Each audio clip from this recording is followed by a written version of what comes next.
What were the laws of the Roman Republic? If you're curious about the laws that governed one of the most influential civilizations in history, you're in the right place. Let's explore the complex and fascinating world of Roman law during the Roman Republic. The Roman Republic had a multifaceted legal system that evolved over time. To start, the Romans divided their law into two main categories: written law, or jus scriptum, and unwritten law, or jus non scriptum. One of the earliest and most significant pieces of written law was the Law of the 12 Tables, created around 451 to 450 BCE. This law was written by 10 commissioners, known as decemvirs, at the insistence of the plebeians who wanted to know the laws that governed them. The 12 Tables were posted in the Roman Forum, making the law accessible to everyone, not just the patrician class. Another important source of written law was the edicta, or edicts, issued by magistrates. These edicts were annual pronouncements by the praetors that outlined the types of cases they would hear and the procedures they would follow. By 131 CE, these edicts were consolidated and made unalterable except by the emperor himself.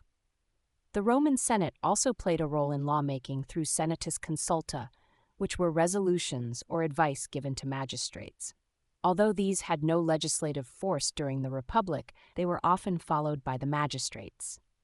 As the power of the Senate grew, these resolutions became more influential, especially in the early imperial period.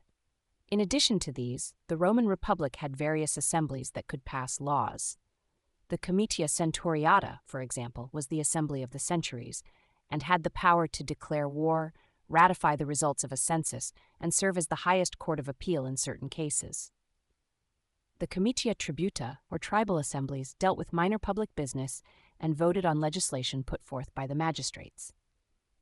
The magistrates themselves held significant power in the legal system.